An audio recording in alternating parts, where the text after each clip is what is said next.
শামকানু মহন্তৰ ঘৈণীয়েক অনিতা ডেকা এইকেইদিন খুব বেছি আসলে শক্তিশালী হৈ উঠা আমি দেখিছো যে ইলেকশন যোৱাৰ লগে লগে শামকানু মহন্তৰ ঘৈণীয়েক এনেকে শক্তিশালী হৈ যোৱাৰ কাৰণটো কি বাৰু এইকেইদিন দেখিছো সাংঘাতিক ধৰণে তেওঁ মিডিয়াত ডাঙৰ ডাঙৰ ভীমৰ ভাষণ দি আছে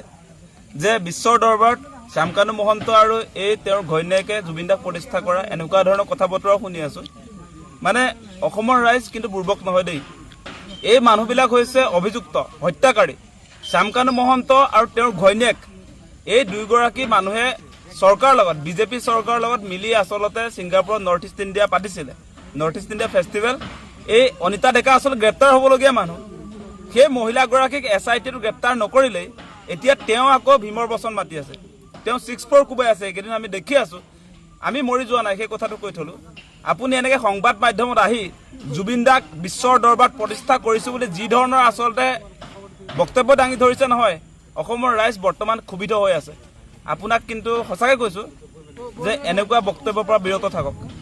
যে কোনো কাৰণতে এনেকৈ জুবিন দাক আপোনালোকে প্ৰতিষ্ঠা কৰিছো বুলি কেতিয়াও নকব জুবিন গাৰ্গে নিজস্ব প্ৰচেষ্টাৰে 40,000তকৈ বেছি গান গালে 18টাতকৈ বেছি ভাষাত গান গাইছে বিশ্বৰ দৰবাৰত ইতিমধ্যে জুবিন গাৰ্গ প্ৰতিষ্ঠিত আৰু জুবিন দাক আপোনালোকে প্ৰতিষ্ঠা কৰিছে বুলি যিটো কথা কৈছে নহয় এনেকুৱা ফটোৱা লেকচাৰ যাতে নিদিয়ে ভৱিষ্যতে তাৰ কাৰণে খকিয়াই দিছো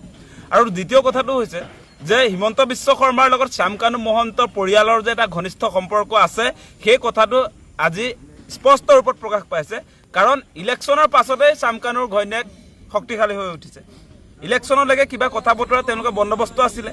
ইলেকশ্যনলৈকে তেওঁলোকে কথা নকয় ইলেকশ্যনটো শেষ হৈ গ'ল এতিয়া কথা মুখ মেলিছে এতিয়া লম্ফজম্ফ কৰিবলৈ আহিছে ডাঙৰ ডাঙৰ কথা ক'বলৈ আহিছে তেওঁৰ কি স্বামী এই কি বুলি কয় ফেষ্টিভেল মহন্ত বোলে হত্যাকাৰী নহয় হত্যাকাৰী হয় নে নহয় অসমৰ ৰাইজে দেখিছে জুবিন দাই ৰুগীয়া গাড়ী ছিংগাপুৰলৈ এই শামকানু মহন্তৰ হেঁচাৰ কাৰণে যাবলগীয়া হৈছিলে আৰু আমি দেখিছো নহয় শামকানু মহন্তই যে জুবিন দা যদি ছিংগাপুৰলৈ নাযায় তেতিয়াহ'লে তেওঁ আত্মহত্যা কৰিব তেনেকুৱা বাতৰি প্ৰকাশ পাইছিলে গতিকে এই কথা বতৰাবিলাক অসমৰ ৰাইজে পাহৰি যোৱা নাই আৰু হিমন্ত বিশ্ব শৰ্মাই আমিতো জানোৱেই যে এই ফেমিলিটোৰ লগত তেওঁৰ যে এটা মধুৰ সম্পৰ্ক আছে সেইকাৰণে যে আসলতে প্ৰথম অৱস্থাত কেনেকৈ আসলতে হত্যাকাৰী শামকানু মহন্ত সিদ্ধাৰ্থ শৰ্মাহঁতক পূজাৰ দীঘলীয়া ছুটি দিছিলে সেই কথাবিলাক আমি মনত ৰাখিছোঁ আমি সকলো কথা মনত ৰাখিছোঁ এই যে ছিংগাপুৰত থকা যিবিলাক আসলতে একাংশ হত্যাকাৰী আছিলে এই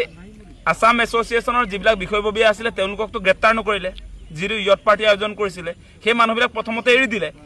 তাৰপাছত একাংশক যেতিয়া গ্ৰেপ্তাৰ কৰিলে সেই কথাটো সুৰুঙাটো তাতে সোমাই গ'ল যে এই কেছটো আসলতে আধাতে সামৰিব লাগিব এতিয়া কাৰণ হত্যাকাৰীৰ মাজতো তেওঁ ক্লাছিফিকেশ্যন কৰি পেলালে একেটা গ্ৰুপৰ একাংশক তেওঁ ধৰিলে আৰু বাকীখিনিক এৰি দিলে গতিকে কোনো কাৰণতে এনেকৈ জুবিন দাই ন্যায় নাপায় সেই কথাটো আমি আৰম্ভণিৰ দিনটোৰ পৰাই কৈ আছোঁ আৰু এই গোটেই তদন্ত প্ৰক্ৰিয়াটোত যিহেতু হাই কমিশ্যন অফ ইণ্ডিয়া বিজেপি চৰকাৰৰ কোনো আসলতে বিভাগ এই তদন্তৰ আওতাটোলৈ নাহিলে গতিকে জুবিন দাই ন্যায় নাপায় সেই কথাটো আমি কৈ আছিলোঁ গতিকে এই মুহূৰ্তত অসমবাসী ৰাইজক আহ্বান জনাম যে বৰ্তমান সময়ত মিছা কথা কৈ লাভ নাই আমি অসমৰ ৰাইজে যি ধৰণে জুবিন দাৰ হত্যাৰ ঘটনাটোক লৈ আসলতে চিৰিয়াছ হ'ব লাগিছিলে সেই ধৰণৰ চিৰিয়াছনেছ আমি প্ৰকাশ কৰা নাই আমাৰ আৱেগবিলাক মানে জ্বলি থকা শুকান খেৰৰ জুইৰ নিচিনা হৈছে এমাহ জ্বলিলোঁ তাৰ পাছত এতিয়া নুমাই থাকিলে এতিয়া কোনেও জুবিন দাৰ ন্যায়ৰ কথা নাপাতে কোনেও নাপাতে জুবিন দাৰ ন্যায়ৰ কথা এই মুহূৰ্তত কোনেও নাপাতে এতিয়া জুবিন দাক হত্যা কৰা মানুহবিলাকে এতিয়া মিডিয়াৰ সন্মুখত ডাঙৰ ডাঙৰ লেকচাৰ মাৰিব পৰা হ'ল সেই পৰিৱেশ আহিছে আপোনালোকে সকলোৱে এই গোটেই কথাখিনি বিবেচনা কৰিব